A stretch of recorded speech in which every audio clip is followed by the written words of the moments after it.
Okay, now that we've gotten that out the way, so in this video I will be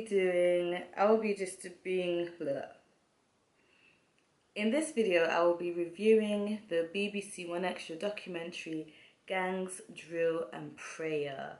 It focuses around a young guy called Enrique who attends SPAC Nation, and it just looks at whether or not drill music should be in the church and its influence on young people and all of that stuff. Okay, so let's get to it. I will be referring to my trusted notepad, my phone during this, so I do apologize in advance that I will be going like this. Okay, so gangs, drills and prayer. It starts off with introducing us to Enrique, who's a 21-year-old pastor, I believe, or was he 26? Well, he's a young lad. Yeah, I think he was 21. And he's gone from being a rapper and to a pastor.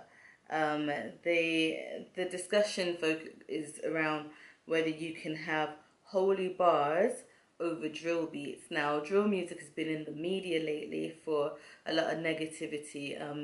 The government, the UK government, as well as the police, have associated drill music with knife crime and gun crime and all those other violent crimes that are happening across the UK. I know the media has forever concentrated on London, but a lot of these things happen across the UK, which, funnily enough, they're starting to report across the UK. I've seen local news that, oh, this is happening in our area too. Okay, but anyway, that's for another video, right? Okay, so Enrique tells a story about 3 to 7 years ago. He was a rapper. He hung out at the Crawford estate, and the only thing he cared to rap about was gangs, girls, and things that happened around him.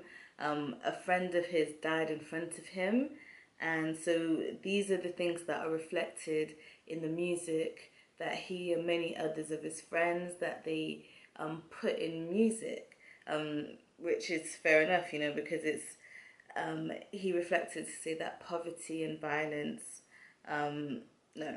poverty and lived experiences has been violent. So now, with him being a pastor, 4 years ago he got stabbed multiple times, and someone went for his leg, and I think there's like a main vein in the leg, which when you stab someone, they actually your aim is to kill them. In fact, most people that stab people are aiming to kill them. So he got stabbed. A stranger attended to his wounds, and another lady prayed over him. He said a prayer that, you know, to God, if he survives, he will serve him, and that is exactly what happened. He survived, and now he's serving God. Okay. The church he attends is called Salvation Proclaimers Anointed Church, SPAC Nation for short. Now, some people said this church is a cult. It has cultish tendencies, but I think if you go on YouTube and look at some of the videos, what I don't understand is that SPAC Nation themselves, they have a video where they say SPAC Nation is a cult. Watch this video to the end, and it's very pretty much look at us, we go to SPAC Nation, we're rich, we're living that good life. So it's very much a prosperity type of vibe I got from their video. There's other people that have videos on it, so go and watch it and see what you think. Now, I must say their praise and worship is lit. It's the type of praise and worship that if you went to a service that was just praise and worship, you'd be like, yes, hands in the air, you know. Is it hands? Do we do that, church? It's more like, yeah, you know, well, praise the Lord sort of thing. So yeah, I give them that. They know how to praise the Lord, so I give them that. The controversy surrounding everything is back in 2017 there was a rap group in church, and they had balaclavas on. Okay. That's new. I didn't know about that. And they're a gospel drill type of group. And they're known as the Hope Dealers. They say they're not normal. One of their songs is like they're saying we ain't normal Christians. It's the tagline that keeps going on. When asked about the use of balaclavas, one guy's like he doesn't want to be stereotyped. He wears the balaclava because of the type of jobs and unis he's trying to get to, and it's a protection for him because there's such a negativity towards people for wearing balaclavas. But I think balaclavas in general in England has a negative connotation, and it's not just black people. I think I've mostly associated that with like white extremists and people like that. So yeah. Now with drill music, it originates from Chicago. Big Shack, Man's Not Hot. That song is done over a drill beat. Drill musicians, it says that they're often violent. Drill music is often violent as it reflects real life. Now, one of the rappers says that the drill music they do changes lives because the content is more pure. It's uplifting, it's encouraging. They're not rapping about anything violent. They have a message for people, and it changes lives. Throughout the documentary, we get to see Enrique's ordination as he's now a pastor. We're introduced to Melvius, a Christian rapper, and Happy.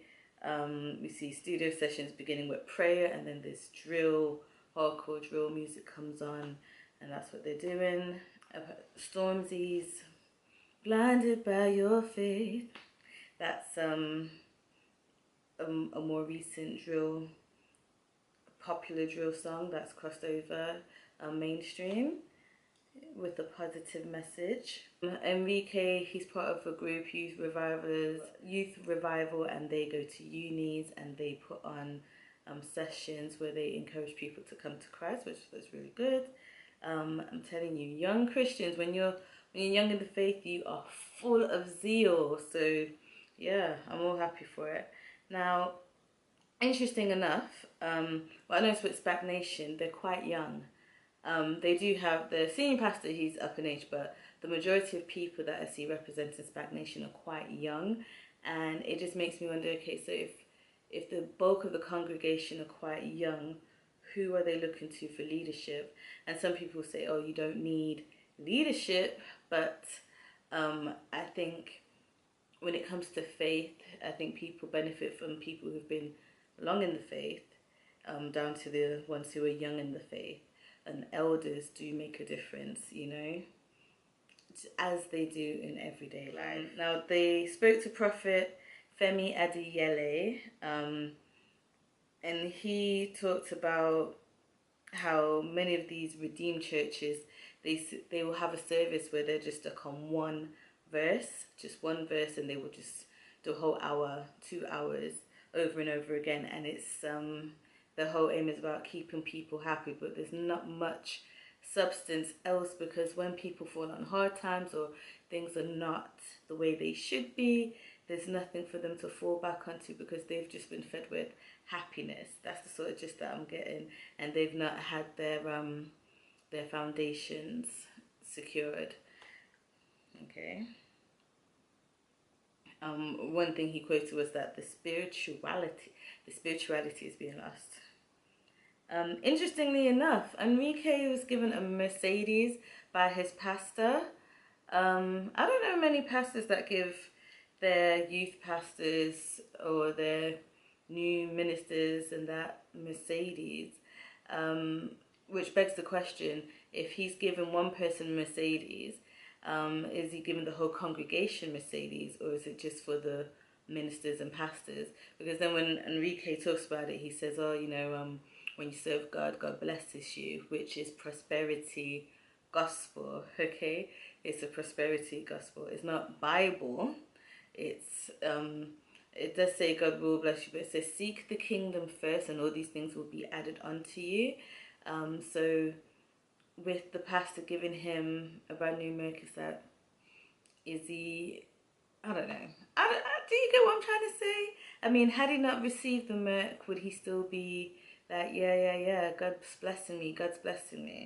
Funnily enough, Enrique did say that people are attracted to the church some people are attracted to the church for the wrong reason, and they end up staying because they're receiving the wholesome word of God. So yeah, so that was the gist of it. I don't know. If SPAC Nation came to town, would I visit? I might, but I might not. You know.